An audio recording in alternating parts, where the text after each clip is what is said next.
the safe strategy is get yourself positioned where you can hold your Bitcoin for at least 4 years. And then all these other, whether these credit markets form or whether they don't form, and whether you can borrow from a safe counterparty or not, all that stuff, I don't know whether you can or can't for the next 4 years. So what you really want is you want to be as much Bitcoin as you can that you can hold for the next 4 years, and then let all these positive developments take place. And then I think, I think there'll be great opportunities and great things to talk about. But for now, enjoy the ride. Saylor begins by discussing 2024 as a seasoning year for Bitcoin, a moment when the dust of the crazy years has settled, and the world is entering the first real phase of institutional adoption. He notes that, despite Bitcoin's rise to prominence in recent years, 99% of the global financial markets have not yet been able to engage with the asset. This is about to change with the advent of spot Bitcoin ETF, which serve as the gateway for institutional investors to finally enter the market.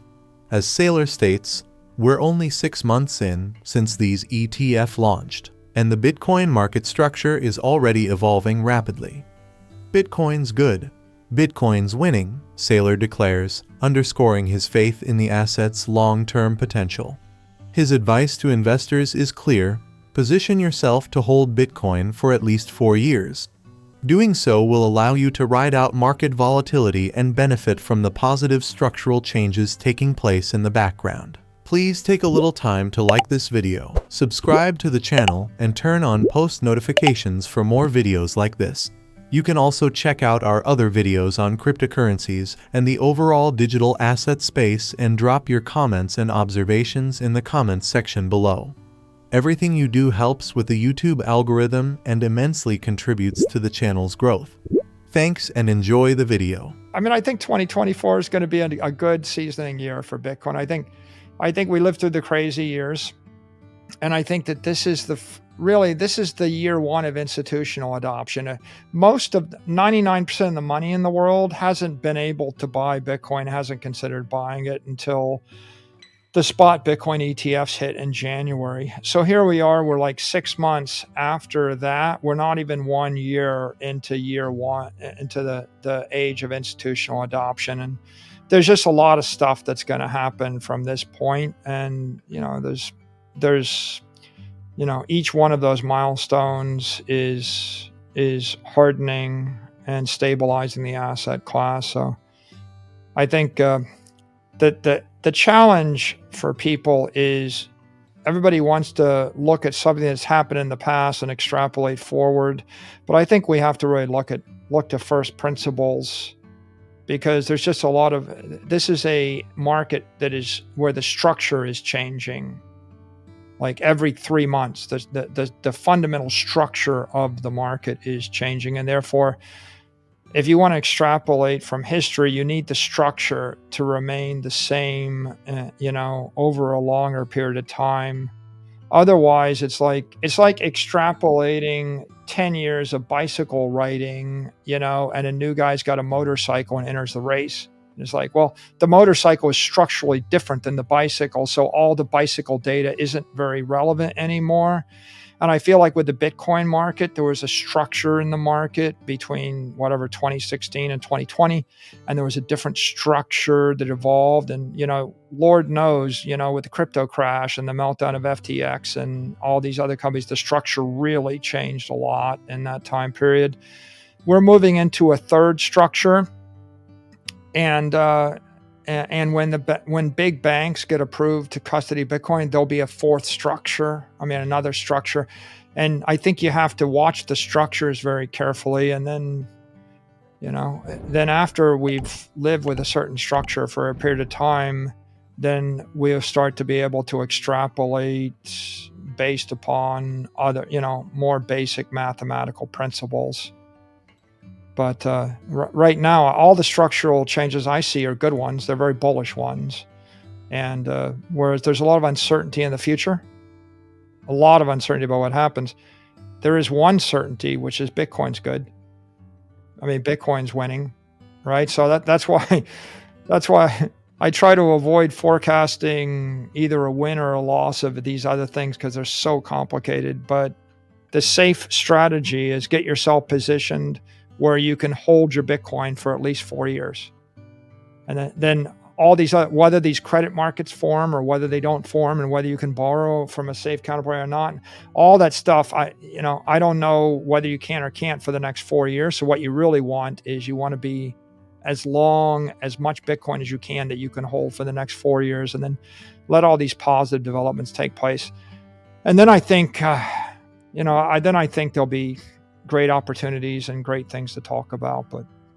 But for now, enjoy the ride. What I think is we're still going to have hyperinflation in some countries, right? Like I don't think I'm not realistically thinking I can stop that.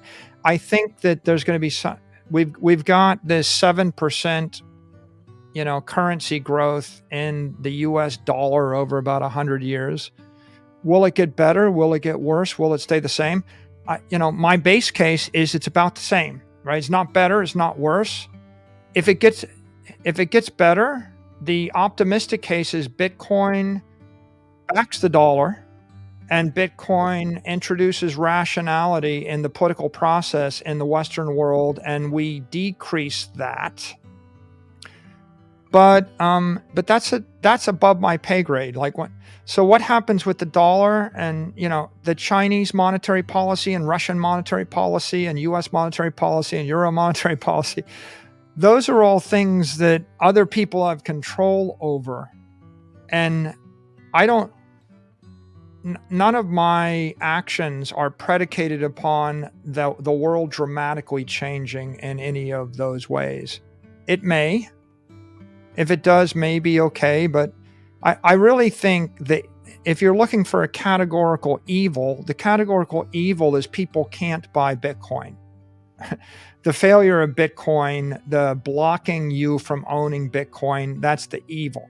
I will lecture a 25-year-old on why they should have some Bitcoin, but I'm not going to waste my breath lecturing them on why they shouldn't get a 36-month car lease for a car that's 20% more expensive than they can. You should buy a used car with your cash, or you should buy a new car with a lease. It's like, I'm not going to take a position on that, right? Other people might. By the way, it's fine for someone else to be the expert on whether or not municipalities should finance their expenses with municipal debt or not.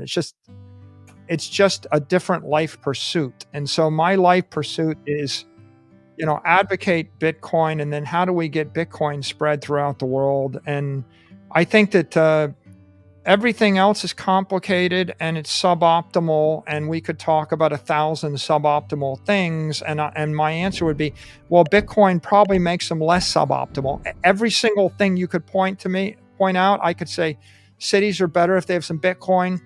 Your family's better if they have Bitcoin. The company's better with Bitcoin. The country's better with Bitcoin. The currency's better backed by Bitcoin. The debt should be backed by Bitcoin. The equity should be backed by Bitcoin. All those. But I don't think the things go away. And I think that some people will reject us, and they will reject Bitcoin for a long, long time to come.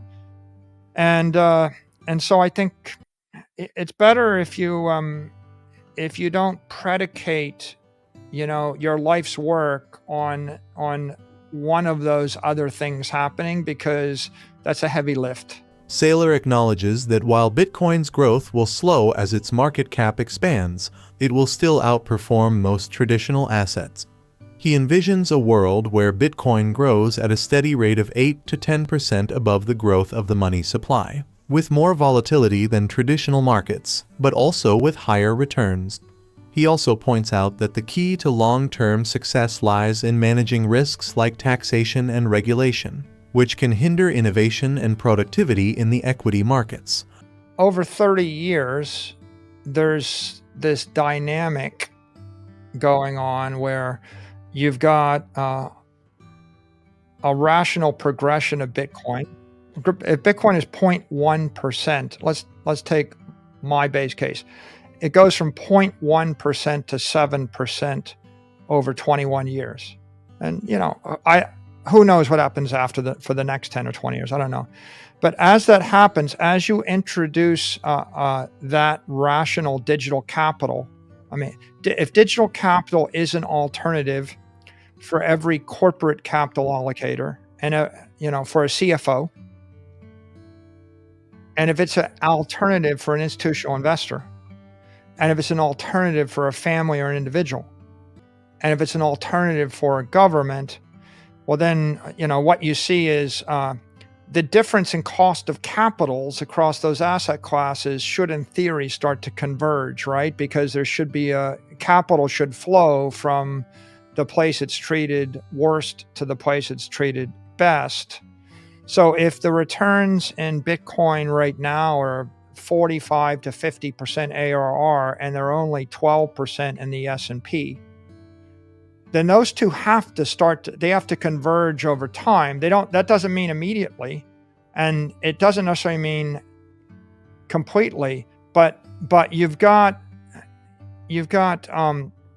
one asset, a $1 trillion pool of money yielding 50%, and $100 trillion pool of money yielding 12.